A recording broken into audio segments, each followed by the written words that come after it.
One sentence, just one sentence, can completely change the way you react to almost everything. A cold message from someone you care about, a strange look across the room, a small criticism that you can't stop thinking about, someone who suddenly feels distant. Before you react, before you defend yourself, before your mind builds an entire story about what happened and why, there is one question. And that question is, what else could be true? Welcome back, everyone. I'm Julia. And I'm Alex. And today, we're talking about something that sounds very simple. But once you really understand it, it changes how you experience almost every difficult moment. It really does. And I think the reason it's so powerful is because it works quietly. You don't need to be calm. You don't need to be wise. You just need to pause and ask that one question. But before we get there, let's talk about something that happens to all of us, all the time, without us even realizing it. So imagine this. You send someone a message, something casual, something that matters a little to you, and they reply with one word, just okay. And immediately, without any warning, your mind starts working. It starts creating something, a story. They're annoyed at me. Did I say something wrong? Why does this feel cold? They usually say more than this. And here's the thing that I find so fascinating about this. The actual fact, the only thing that really happened, is that you received one word. Okay, that's it. That's all that happened. But in our minds, in 5 seconds, we've already created a whole situation, a whole emotional reality. And we believe it. We feel it. We start reacting to it.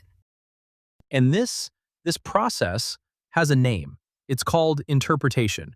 When something happens and our brain immediately gives it a meaning, interpretation is the story we tell ourselves about what something means. And interpretation is not always wrong. Sometimes our instincts are right.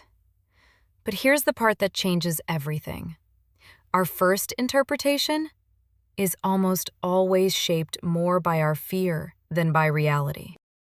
Think about that. When you feel anxious, your brain looks for danger. When you feel insecure, your brain looks for rejection. When you feel uncertain, your brain looks for reasons to worry. And so the first story it creates often reflects how you're feeling inside, not what's actually happening outside. That's such an important distinction. The story our mind tells us is not always the truth. It's a guess, a very fast, very convincing guess. And sometimes we react to that guess as if it's already confirmed, as if we know. And that's where so many misunderstandings begin, not from bad intentions, not from real conflict, but from a story we created in our own minds. From an assumption. An assumption is something we believe without real proof. They're angry with me. Proof? One word. Okay. Have you ever noticed that? How quickly you can build an entire emotional world from something very small. One word, one look, one moment of silence, and suddenly your heart is already reacting. I notice it in myself all the time. And what's interesting is, the more something matters to you, the faster that story appears. The people we love most are the ones who trigger the fastest interpretations. Because we care. And when we care, we're more sensitive, more alert, more ready to notice when something feels different. So, what do emotionally intelligent people do differently? Are they just less sensitive? Are they colder? Do they not care as much? No, that's actually the biggest misunderstanding about emotional intelligence. Emotionally intelligent people are not emotionless. They feel everything. Sometimes they feel more deeply than others. What's different is this: they are flexible. They can feel something strongly and still ask themselves a question. They don't immediately trust the first story their mind creates. And that question, the one we mentioned at the very beginning, is What else could be true? It sounds simple, but those 5 words do something really important. They create space. Space between what happened and how you react. Space between the feeling and the decision. Space between the story and the truth. And in that space, in that small pause, something changes. You move from reaction to reflection. Let me give you an example. Okay, message. Your first story. They're annoyed with me. But then you pause, just for a moment, and you ask, what else could be true? Maybe they were driving, maybe they were in a meeting, maybe they were tired and didn't have energy to type more. Maybe they were happy, but they just aren't a big texter. Maybe okay just means okay. And suddenly, without anything really changing, the story has more options. You don't have to choose the most painful one. I want to try something. I'm going to say a sentence, and I want you, the person listening right now, to notice your first reaction. Your manager asks to speak with you privately. What did your mind do? For many people, the first thought is something like, I did something wrong. I'm in trouble. This is bad. And maybe it is. But what else could be true? Maybe they have good news. Maybe they want your opinion on something. Maybe they need your help. Maybe it's a simple administrative thing. Maybe it's completely neutral. The phrase speak privately doesn't actually contain a problem. We add the problem ourselves. And that's what an assumption is. Something we believe without proof. The brain fills the silence with fear, and we start living as if that fear is a fact. This is why emotionally intelligent people look different. Not because they know more, but because they wait longer before deciding what something means. They stay curious just a little bit longer. Let's go deeper. Because this question, what else could be true? It's not just useful for messages and managers. It becomes most important in relationships, in the moments that hurt the most. Yes, imagine this. Your partner, or your closest friend, has been quiet for 2 days, less warm than usual, less present. Your mind creates a story. They're upset with me. Something is wrong between us. They're pulling away. And that story feels so real. Because the silence is real. The distance is real. The feeling is absolutely real. But the interpretation, this is about me, that part might not be true. What else could be true? Maybe they're exhausted. Maybe something at work is difficult right now. Maybe they're worried about something they haven't told anyone yet. Maybe they need space to process a feeling. Maybe this silence has nothing to do with you. And the interesting thing is, when you ask what else could be true, you're not lying to yourself. You're not pretending the situation is fine. You're just not rushing to the most painful explanation before you have real information.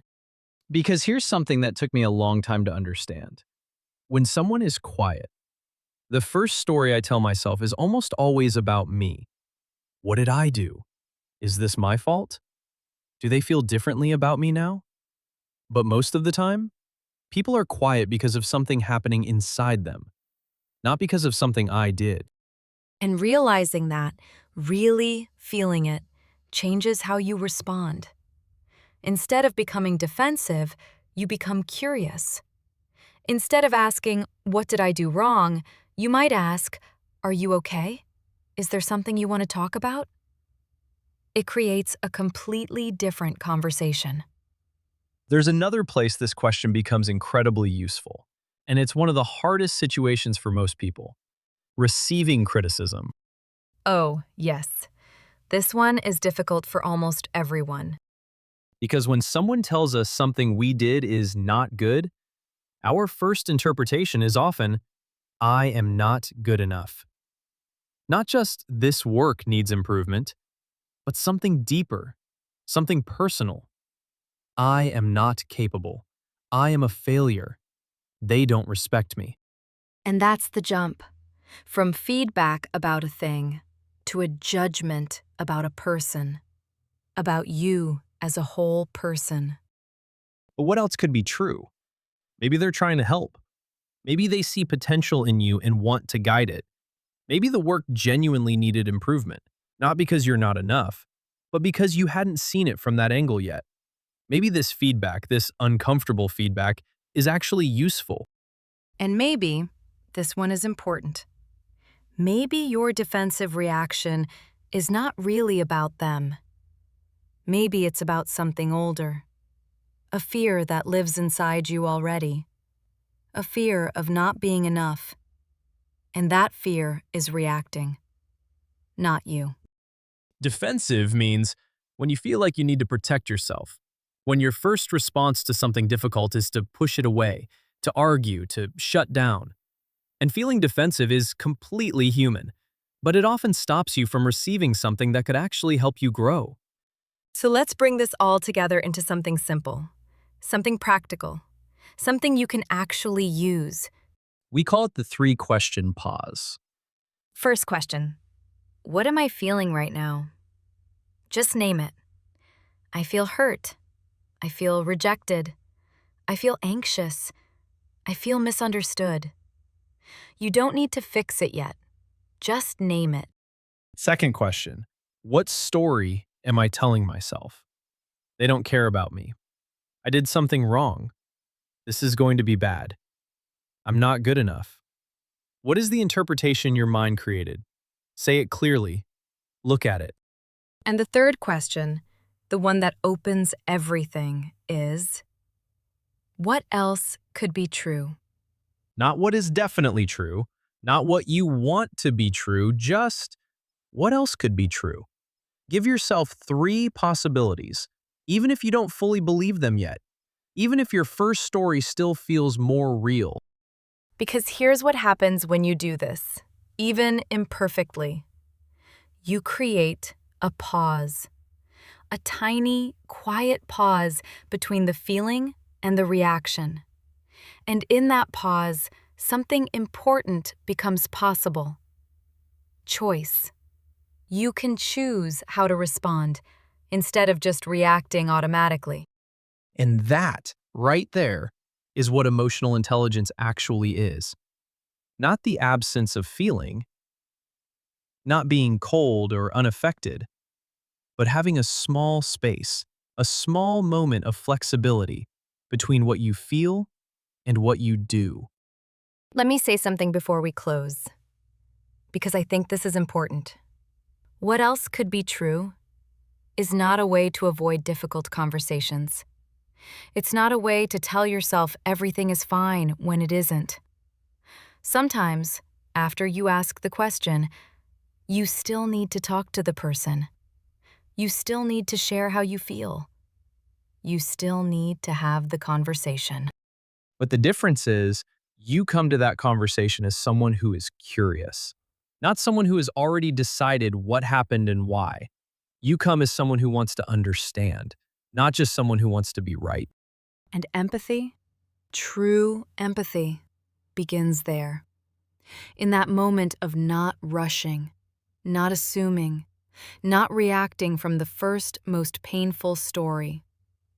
Empathy begins when you say, even quietly, even privately, I don't know their full experience yet. Let me stay open.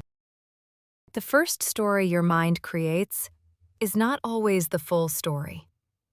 Emotional intelligence begins when you stop treating your first reaction as the final truth.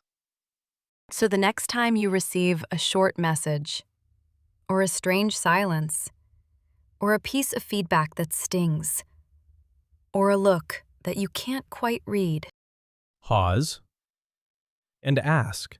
what else could be true? That's all for today. Thank you for listening, really listening, and for spending this time with us. If this episode stayed with you, share it with someone you think about often, someone who might need to hear this too. We'll see you in the next one. Take care of yourselves. Bye, everyone. Bye-bye.